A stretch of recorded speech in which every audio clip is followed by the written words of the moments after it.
Assalamualaikum. Today's topic is related to air pollution. We are studying different types of pollution. Last two lectures में हमने water pollution and solid waste pollution को study किया है. So आज हम देखेंगे कि air pollution हम के sources क्या हैं उसके और वो किस तरह से हमें affect कर रही है, हमारे environment को किस तरह से affect कर रही है. So, what is air pollution? Air pollution is a mix of particles and gases that can reach harmful concentration.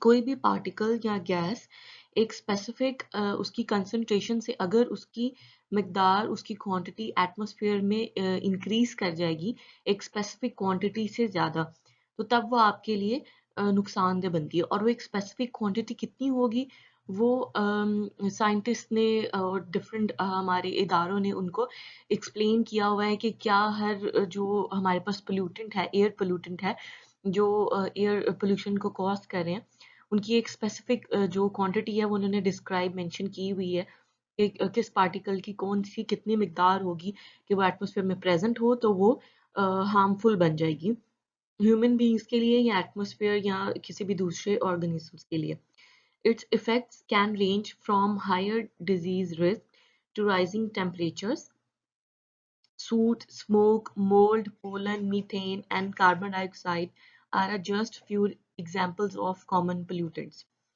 तो ये जो pollutants हैं आपके पास particles या gases हैं इसके जो effects हैं वो आपको diseases भी हो सकती हैं उसकी वजह से और उस यानी वो इंसान को या एनिमल्स में डिजीज भी कॉज कर सकते हैं या वो एटमॉस्फेयर में या अर्थ का टेम्परेचर राइज करने का सबब भी बन सकते हैं सो ये दो तरह के मेजर जो इफेक्ट हैं वो कर सकते हैं इसके अलावा नेक्स्ट जो है वो डिफरेंट पोल्यूटेंट्स बताए हैं या डिफरेंट पार्टिकल्स या गैसेस बताई हैं जो कि इन्वायरमेंट में प्रेजेंट है और एयर पोल्यूशन कॉज कर रही हैं ये सूट है स्मोक है mould pollen methane and carbon dioxide इसके एग्जांपल्स हैं यानी इनमें ये डिफरेंट पार्टिकल्स हैं जो कि एटमॉस्फेयर में प्रेजेंट हो सकते हैं और उनके ये नाम हैं अब इसमें से कुछ जो पोल्यूटेंट्स बहुत ज़्यादा डेंजरस हैं या जो बहुत ज़्यादा अहम रोल प्ले कर रहे हैं इस वक्त पोल्यूट करने में हमारी एयर को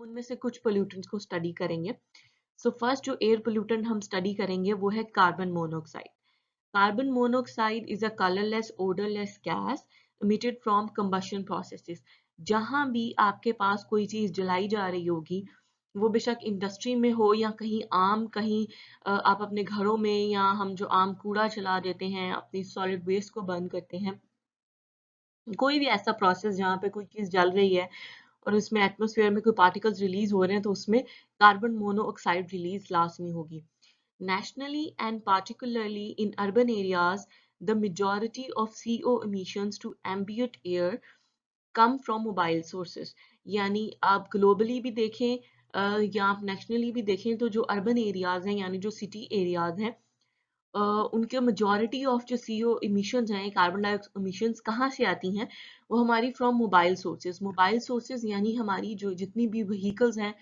जो मूव करती हैं वो एक बहुत बड़ा सोर्स है जिस तरह हम कंबशन प्रोसेसेस इसके थ्रू हो रही हैं कोई चीज जल रही है अगर तो इसी तरह जो हमारे मोबाइल सोर्सेज हैं हमारी जो ट्रैफिक है या व्हीकल्स हैं उससे भी कार्बन मोनोऑक्साइड रिलीज हो रहे हैं CO can cause harmful health effects by reducing oxygen delivery to the body's organs and tissues. At extremely high levels, CO can cause death. CO की जो एक कंसंट्रेशन है एक स्पेसिफिक जब वो एक उससे एक्सटेंड कर जाएगी उससे बढ़ जाएगी तो वो ह्यूमन हेल्थ पे भी इफेक्ट करेगी और वो किस तरह से इफेक्ट करेगी वो हमारी बॉडी में जो ऑक्सीजन रिक्वायरमेंट है उस ऑक्सीजन रिक्वायरमेंट को पूरा नहीं होने देगी यानी जो हमारी ऑक्सीजन की डिलीवरी बॉडी में होनी चाहिए हमारे डिफरेंट ऑर्गन्स तक वो उस तक नहीं पहुंचेगी और ऑब्वियसली जब आपकी बहुत ज़्यादा हाई लेवल्स होंगे आपकी ऑक्सीजन की डिलीवरी कम हो जाएगी बॉडी में यानी आप सांस भी इजीली नहीं ले पाएंगे तो वो आपकी डेथ भी कॉज कर सकती है सो ये इम्पॉर्टेंट हमारे पास पोल्यूटेंट है एक जो एयर पोल्यूशन का सबब बन रहा है नेक्स्ट जो हमारे पास बहुत एक इम्पॉर्टेंट पोल्यूटेंट है वो है नाइट्रोजन डाइऑक्साइड यानी कि NO2 is one of a group of highly reactive gases known as oxides of nitrogen or nitrogen oxides.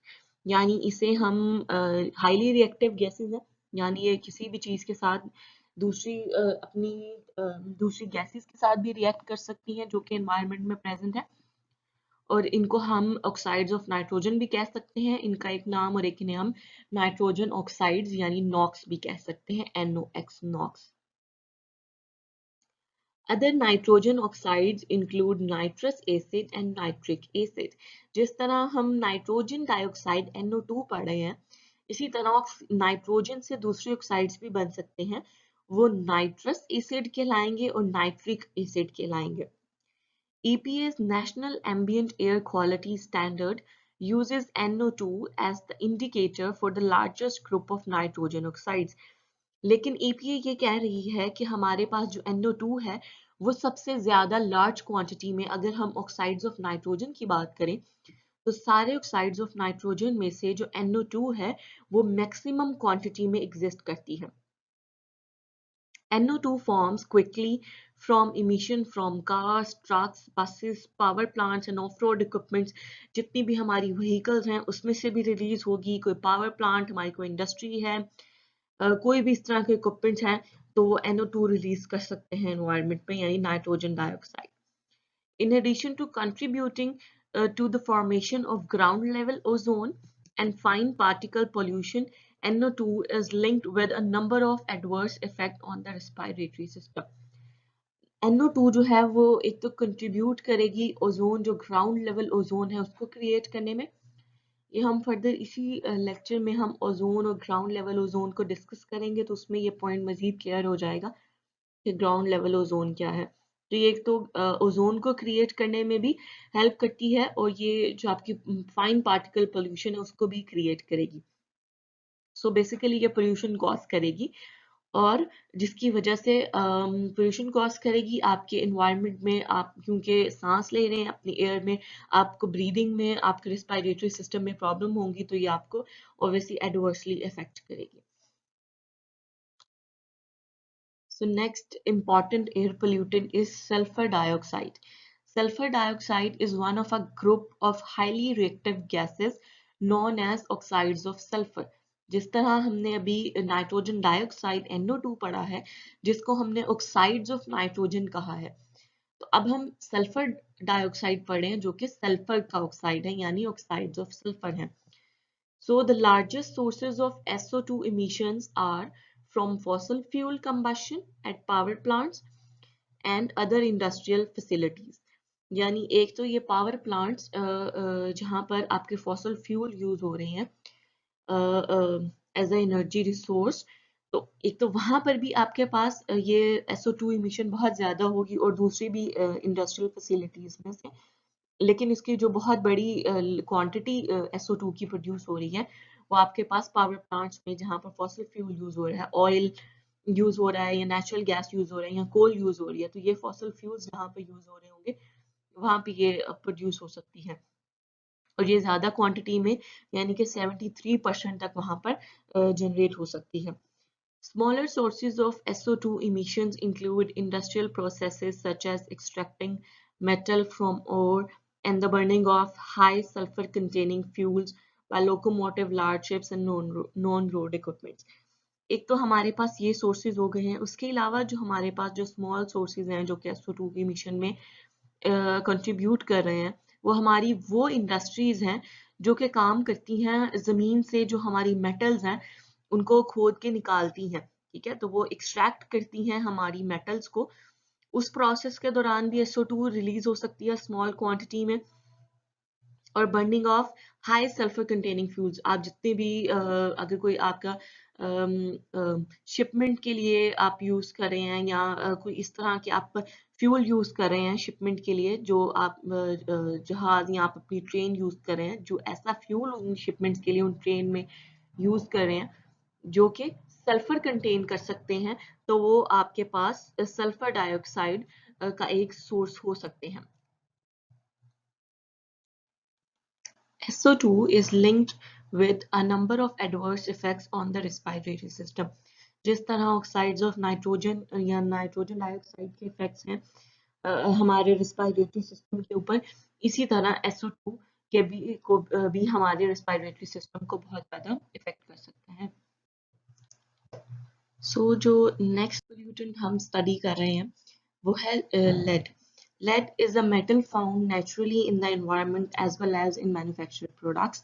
यानी लेड हमारे पास एक मेटल है जो कि नेचुरली भी हम ज़मीन से निकाल सकते हैं, और ये मैन मेड भी है, मैन्युफैक्चर किसी भी प्रोडक्ट में हो सकती है।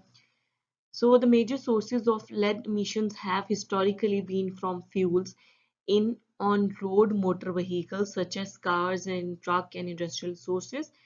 So इसका major source आपके पास vehicles हैं और industrial sources हैं. Today the highest levels of lead in air are usually found near lead smelters. यानी lead smelters यानी जहाँ से आप extract करने का जो procedure है lead को, उसके दौरान भी आपके पास हाईएस्ट लेवल लेड के एयर में ऑब्वियसली वहां पर आसपास प्रेजेंट होंगे, क्योंकि तब आप उसको एक्सट्रैक्ट करने के लिए प्रोसेस कर रहे हैं। और ये बेसिकली एक हीटिंग प्रोसेस है, हीटिंग भी इसमें की जाती है स्मेल्टर्स में। The major sources of lead emissions to the air today are ore and metal processing and piston engine aircraft operating on leaded aviation gasoline. So आपके पास vehicles और industrial sources के अलावा आपके पास और जो दूसरे सोर्सेज हैं वो मेटल प्रोसेसिंग, यानी ज़मीन से जब आप निकाल रहे हैं मेटल्स, उसके दौरान भी रिलीज हो सकती है। और इसके अलावा इस तरह के एयरक्राफ्ट में, इस तरह के इक्विपमेंट्स में जिसमें गैसोलीन यूज हो रही है फ्यूल के तौर पर, तो उनमें से भी आपके पास लेड जो है वो इमिट हो सकती है।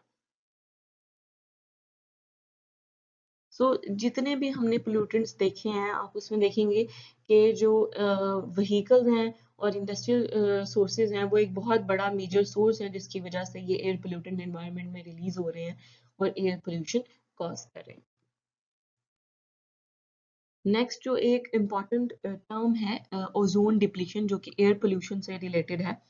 और ये क्योंकि जो जितने भी एयर पोल्यूटेंट्स हैं और जितने भी ह्यूमन मेड जो प्रोडक्ट्स या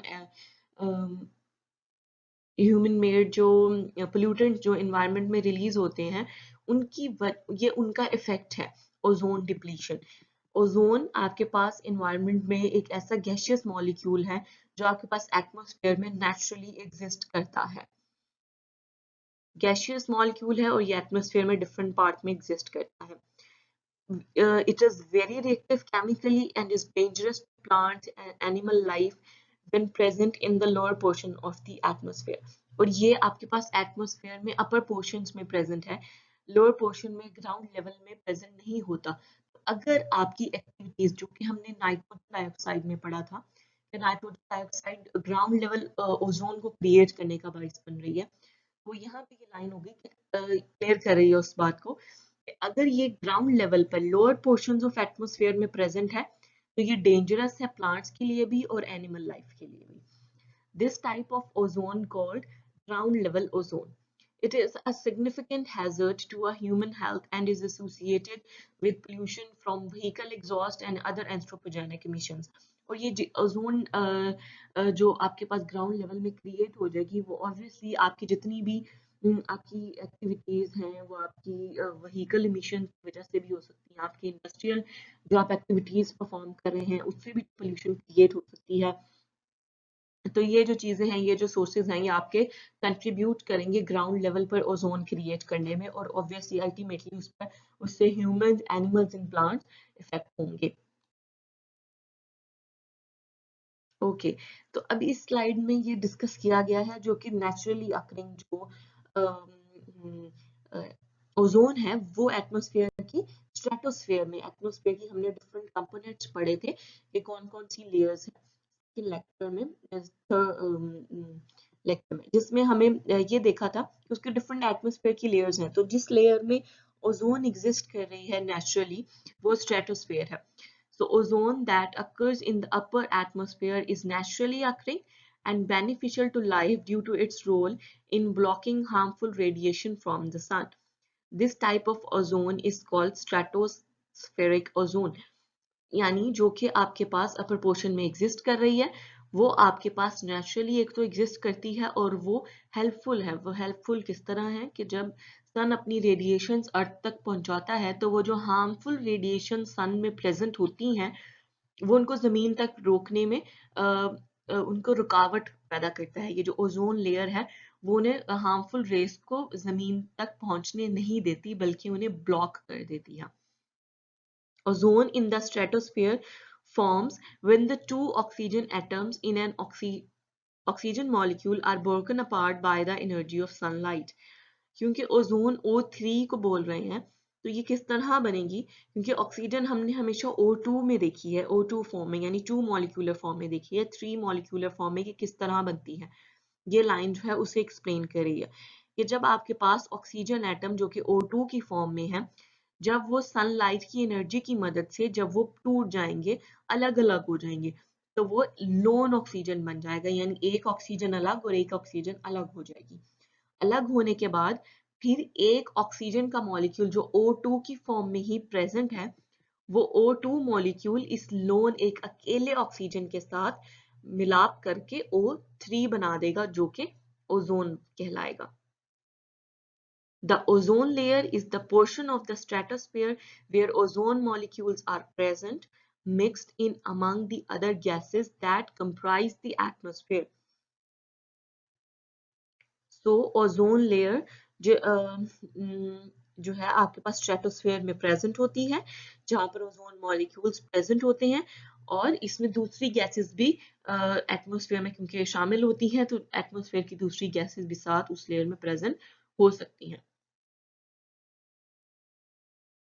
कि यहाँ पर दिखाया गया है इस पिक्चर में कि आपके पास अर्थ है, अर्थ से हमने पढ़ा था कि 0 to 10 किलोमीटर आपके पास ट्रोपोस्फेयर है, 10 to 50 किलोमीटर स्ट्रेटोस्फेयर है। तो आपके पास जो ट्रोपोस्फेयर के बाद जो एक्सट्रीम थोड़ा स्ट्रेटोस्फेयर का जो कुछ पोर्शन है, उसमें आपके पास ये जो व्हाइट पोर्शन दिखाया गया है, यहाँ पर ओजोन लेयर एग्जिस्ट कर रही है। स्ट्रेटोस्फेयर तो यहाँ से लेकर यहाँ तक एग्जिस्ट कर रही है 10 to 50 किलोमीटर में, लेकिन आपके पास ओजोन लेयर जो है वो इतने पोर्शन में, जहां पे ये व्हाइट पोर्शन दिखाया गया है, यहाँ पर आपके पास ओजोन लेयर एग्जिस्ट करती है। सो आप देखेंगे कि ये अर्थ से जो है वो कुछ दूरी पे है, बिल्कुल नीचे नहीं है, लेकिन अगर अर्थ से बिल्कुल उसकी सरफेस के पास ग्राउंड लेवल पे ओजोन प्रेजेंट होगी तो वो हमें, जो कि हमारी एक्टिविटीज की वजह से बनेगी, हमारी व्हीकल और एमिशन की वजह से और इंडस्ट्रियल एक्टिविटीज की वजह से, तो वो ग्राउंड लेवल ओजोन कहलाएगी। नेक्स्ट हमने पढ़ लिया कि ओजोन क्या है, ओजोन किस तरह बन रही है, कहाँ पे नेचुरली अकर कर रही है और कहाँ पर नेचुरली अकर नहीं करती। So next step is ozone depletion, कि ओजोन डिप्लीट हो रही है, उसमें कमी हो रही है उसकी लेयर में। Radiation from the sun is also called electromagnetic radiation और simply referred to as light. Sun से जो हमारे पास रेडिएशंस आ रही हैं, या तो हम उन्हें लाइट कहेंगे या हम उसे इलेक्ट्रोमैग्नेटिक रेडिएशंस कहते हैं। जो सन है वो हमारे पास डिफरेंट टाइप्स ऑफ लाइट या इलेक्ट्रोमैग्नेटिक रेडिएशन रिलीज करता है। वो सिर्फ एक्सरेज रिलीज नहीं करता, बल्कि वो visible light, microwaves and ultraviolet light भी वो इमिट कर रहा है। यानी ये डिफरेंट टाइप्स ऑफ लाइट हैं, रेडिएशन हैं, जो कि सन से अर्थ तक पहुंच सकती हैं, क्योंकि ये सारी लाइट्स जो है वो सन इमिट कर रहा है। The various types of light are distinguished by their different wavelengths. हमें किस तरह पता चलेगा कि सन जो है वो कौन सी वेवलेंथ उसकी, किस तरह हमें पता चला कि वो हम उसे किस तरह डिस्टिंग्विश कर सकते हैं, किस तरह पहचान सकते हैं कि ये कौन सी लाइट है।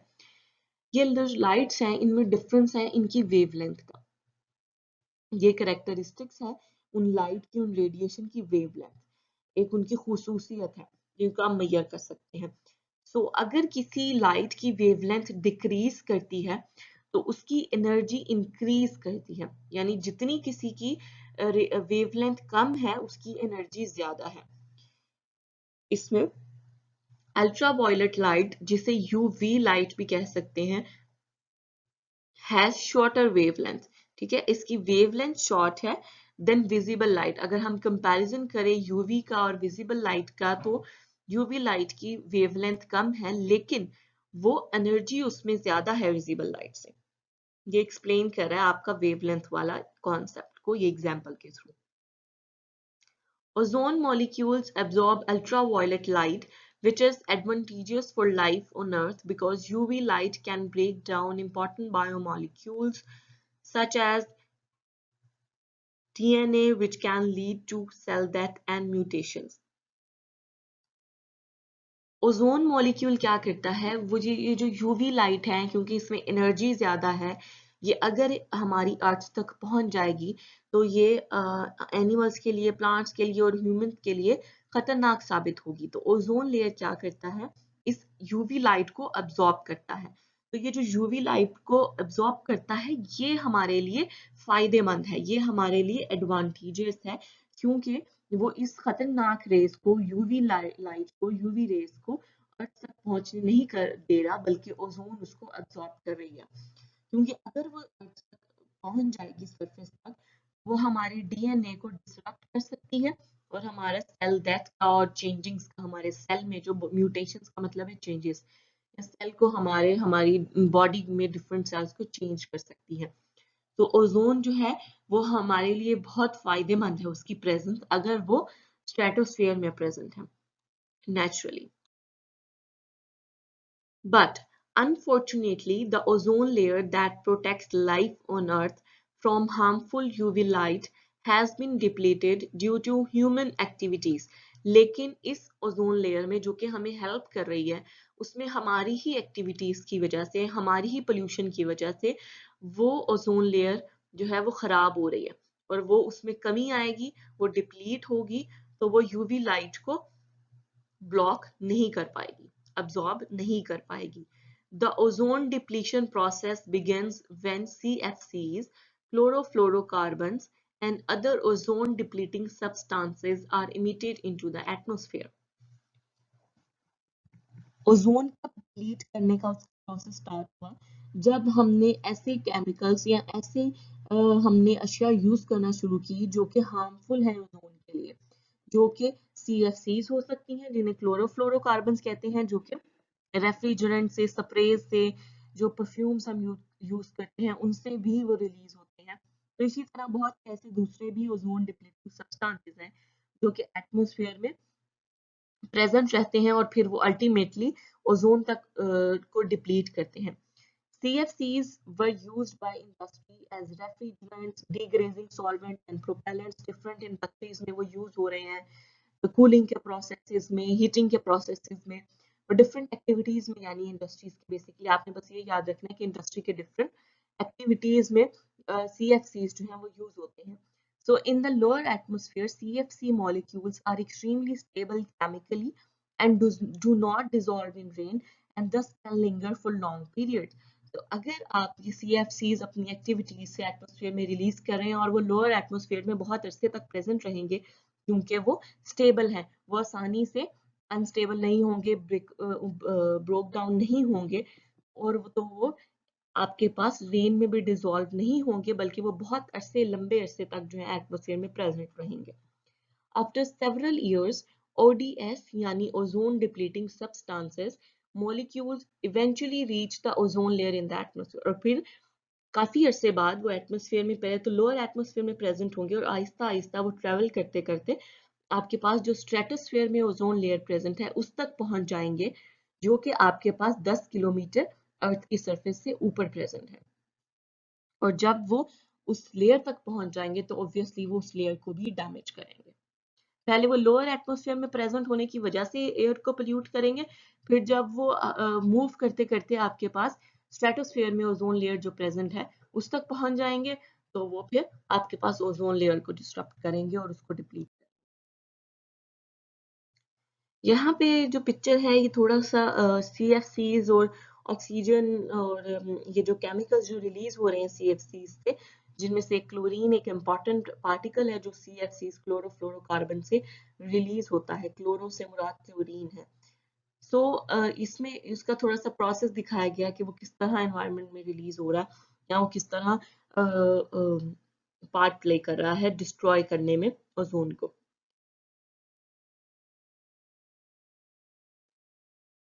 ये आपके पास क्लोरोफ्लोरोकार्बन आपके पास प्रेजेंट है।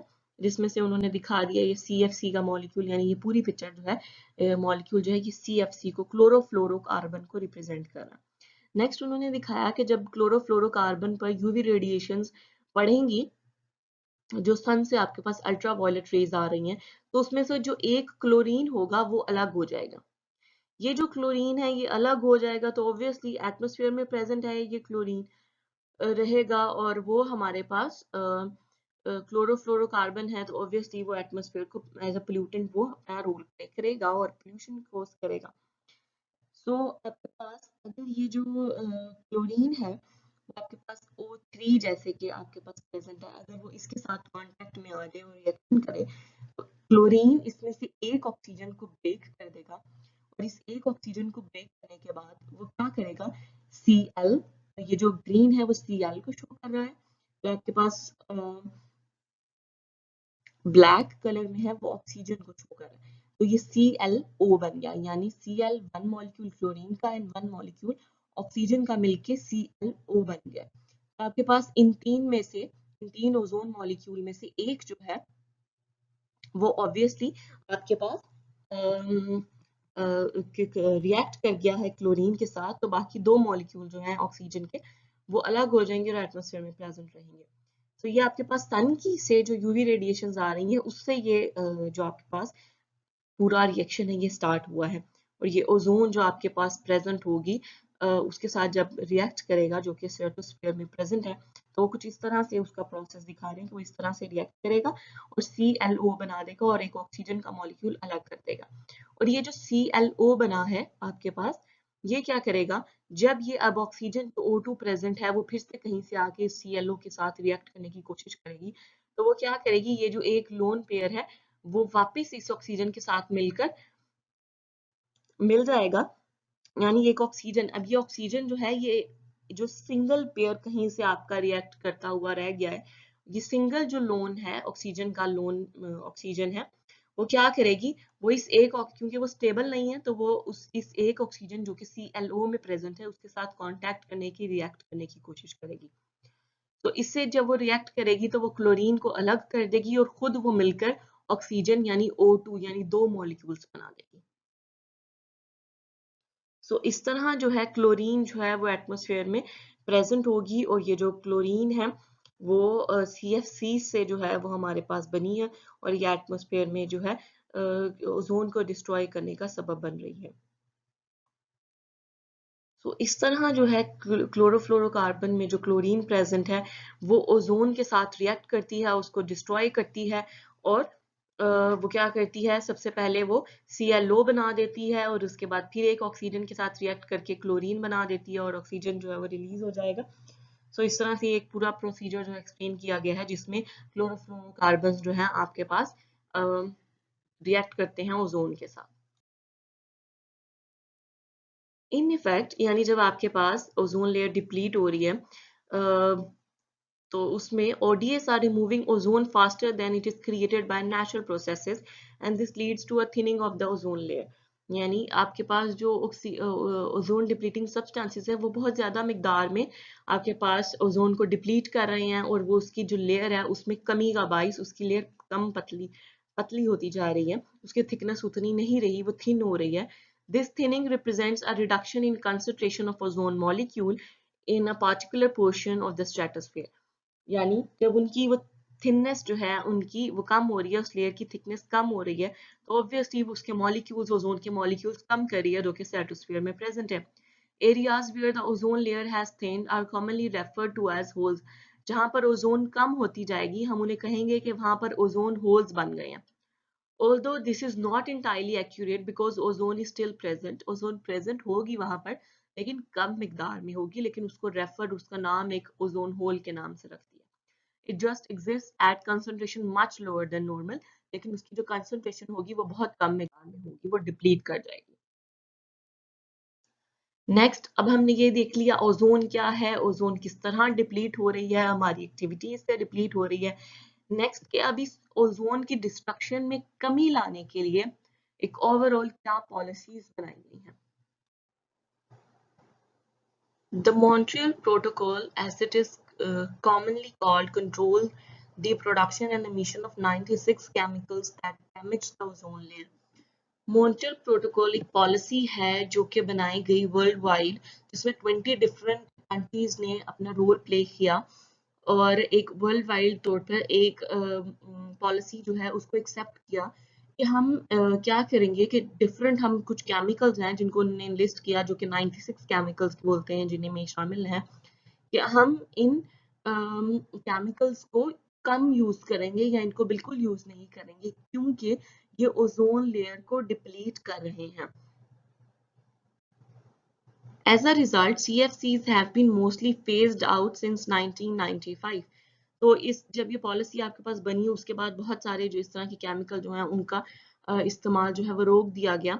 लेकिन जो आपके पास डेवलपिंग नेशंस हैं, तरक्की पजीर ममालिक है जैसे कि हम हैं, उनमें अब बहुत देर तक बाद तक भी अंटिल 2010 भी ये केमिकल्स बहुत सारे केमिकल्स यूज होते रहे. The Montreal Protocol also requires that wealthier nations donate money to develop technologies that will replace these chemicals. ये जो प्रोटोकॉल है, ये जो पॉलिसी है, ये भी यकीनी बनाए कि क्या हो कि आपके पास जो अच्छी नेशन हैं, जो डेवलप्ड नेशंस हैं, वो मनी दें ताकि हम इस तरह की टेक्नोलॉजीज और इस तरह के इक्विपमेंट बनाएं जिससे ये पोल्यूटेंट्स कहीं एटमॉस्फेयर में रिलीज ही ना हो. हम इस तरह के केमिकल्स बना लें, हम इस तरह की मशीनरी बना लें, हम इस तरह के फ्यूल्स बना लें जो कि ये खतरनाक जो केमिकल्स जो गैसेस जो एटमॉस्फेयर में रिलीज होती हैं हम इनको रोक सकें ताकि ये पैदा ही ना हो ताकि ये इसको जो है ये हमारे इन्वायरमेंट को पोल्यूट करें. ये जो पिक्चर है ये आपको ये दिखा रही है डिफरेंट आपको ईयर्स दिखा रही है. 1974 में ये आपको दिखा रही है कि आपके पास जो ओजोन लेयर है वो किस तरह प्रेजेंट थी और आहिस्ता आहिस्ता वो कितनी मिकदार में वो प्रेजेंट है. जो आपके पास वार्मर कलर्स हैं वो इंडिकेट कर रहे हैं कि वहां पर ज्यादा ओजोन है, मोर ओजोन प्रेजेंट है. यानी ये जो आपके पास yellow and red colour present है वो ये दिखा रहे हैं कि आपके पास यहाँ पर जो है बहुत ज्यादा मिकदार में बहुत ज्यादा क्वांटिटी में आपके पास ओजोन मॉलिक्यूल्स प्रेजेंट है. लेकिन ये ओजोन लेवल्स जो हैं वो 1974 से 2009 तक जो है वो बहुत ज्यादा डिक्रीज किए हैं. आप 1974 में देखें वो कलर बहुत वार्म है, फिर आहिस्ता आहिस्ता 1994 में कम हुए हैं और 2009 में भी वो काफी हद तक वो कम हो चुके हैं. और इसके अलावा उन्होंने क्या किया, इसी की बेस पे उन्होंने नेक्स्ट जो ईयर्स हैं 2020, 2040 और 2060 में प्रिडिक्ट किया साइंटिस्ट ने इसकी बेस पर, यानी यहाँ पर जितनी कंसंट्रेशन में कमी आई है उसकी बेसिस पे उन्होंने कहा कि अगर आप अगले आने वाले सालों में इसको प्रिडिक्ट करें तो कुछ इस तरह की सिचुएशन होगी. यानी आपके पास यहाँ पर तो फिर भी 2020 तक ओजोन लेयर आपको लाइट से येलो कलर यहाँ पर शो हो रहा होगा, लेकिन 2040 में बिल्कुल जो है बिल्कुल भी प्रेजेंट नहीं हो रहा. बहुत बहुत ही ज्यादा लाइट मिकदार में क्वांटिटी में यहाँ कंसंट्रेशन में प्रेजेंट होगी ओजोन, बल्कि यहाँ पर पूरी एटमॉस्फेयर जो है उसमें कहीं भी आपको ओजोन का नामो निशान कहीं भी नहीं मिलेगा. और वो जो ये जो ब्लू कलर है ये इसी चीज को रिप्रेजेंट कर रहा है कि आपके पास एटमॉस्फेयर में ओजोन जो है स्ट्रेटोस्फेयर में उसका नामो निशान नहीं रहेगा. तो अगर आपने आप चाहते हैं कि ये सूरत हाल ना आए तो आप CFCs को जैसे बहुत से केमिकल्स को इसका इस्तेमाल हमें रोकना होगा ताकि हम अपनी जो अर्थ है उसको हमारा जो एटमॉस्फेयर है उसको हम महफूज कर सकें, उसे उसमें ओजोन जो डिप्लीशन है उसको कम कर सकें. The Montreal protocol was a success और उसके बाद साइंटिस्ट ने देखा कि जो ओजोन लेयर है वो रिकवर कर रही है और जो ओजोन होल्स बन गए थे जहाँ पे कंसंट्रेशन कम हो गई थी उन जगहों ने श्रिंक करना शुरू कर दिया है क्योंकि आपने बहुत ज्यादा मिकदार में आपने CFCs को बंद कर दिया था. The recovery process is slow. जाहिर सी बात है एक चीज जो है उसकी कंसंट्रेशन कम हो चुकी है तो उसको रिकवर करने में दोबारा वहां पे कंसंट्रेशन उसकी सही होने में टाइम लगेगा क्योंकि however because CFCs take many years to reach the stratosphere and can survive there a long time before they break down and are rendered harmless. उसको बहुत ज्यादा टाइम इसलिए लगेगा कि आपने जितने अभी तक CFCs पहुंचा दी हैं एटमॉस्फेयर की लेयर स्ट्रेटोस्फेयर में वो उसको वहां पर उसको बहुत ज्यादा टाइम लगता है उसको ब्रेक डाउन करने में, उसको हार्मलेस बनने में. तो इसलिए जो अभी भी आज जितनी मिकदार आप पहुंचा चुके हैं एटमॉस्फेयर में उसी को खत्म होने के लिए इतना वक्त चाहिए होता है कि वो इतनी इजीली जो है वो ओजोन को लेयर को जो है वो सही होने में, उसे रिकवर होने में टाइम लगता है। Thus, it will take many more decades for the ozone layer to fully recover. तो उसको आपको बस इसी तरह अपने केमिकल्स, अपनी जो एक्टिविटीज हैं उनको कंट्रोल रखना है ताकि वो मजीद ना भेजें आप अपनी एटमॉस्फेयर में अपने इस तरह के केमिकल्स, ताकि जो ऑलरेडी एटमॉस्फेयर में प्रेजेंट है वो ब्रेक डाउन हो जाए, वो जाया हो जाए, वो हार्मलेस बन जाए, ताकि उसका कोई नुकसान ना हो और वो ओजोन लेयर फिर फुली रिकवर करता है।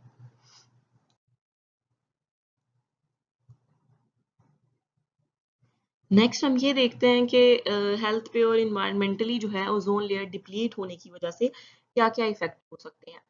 जो सन है वो हमने पढ़ा कि डिफरेंट रेडिएशन रिलीज कर रहा है, visible light, UV light release कर रहा है। तो जो यूवी लाइट भी है वो सन तीन तरह की यूवी लाइट जो है वो एटमॉस्फेयर में रिलीज करता है, जो कि यूवी ए कहलाएगी, UV B and UV C. ये जो स्ट्रेटोस्फेरिक ओजोन होती है वो आपके पास सन की जो यूवी सी है लाइट उसको अब्जॉर्ब करती है बहुत ज्यादा मिकदार में, और वो बहुत सारी जो है यूवी बी लाइट को भी अब्जॉर्ब करती है ओजोन लेयर, क्योंकि वो डेंजरस होती हैं। लेकिन जब इन रिडक्शन होती है आपके पास स्ट्रेटोस्फेयर लेयर में, तो आपके पास जो यूवी बी लेयर है वो बहुत ज्यादा मिकदार में आपके पास अर्थ में पहुंच रही है, क्योंकि वो नुकसानदेह है अर्थ पे। अगर वो पहुंच जाएगी ओजोन लेयर में कमी होने की वजह से, तो हमारी हेल्थ पे बहुत ज्यादा असरअंदाज होगी। So studies have shown that Antarctic, the amount of UVB measured at the surface can double due to the thinning of ozone layer. कि जो UVB की जो क्वांटिटी है वो बहुत ज़्यादा इंक्रीज कर रही है, क्योंकि अब आपके पास ओजोन लेयर ही नहीं है जो कि उसे ब्लॉक कर सके। UVB जो है सेल्स के लिए हार्मफुल है, क्योंकि ये हमारे DNA को डैमेज कर सकती है, हमारे सेल्स को डैमेज कर सकती है और उनमें चेंजेस कॉज करके उनकी डेथ का भी सबब बन सकती है। यूवीबी जो है वो मल्टी सेलुलर, जैसे कि हम हैं, हमारे ऊपर बहुत सारी लेयर्स हैं, स्किन है, बोन्स हैं, इसलिए वो हमारे जो पेनिट्रेट इतनी इजीली नहीं कर पाए।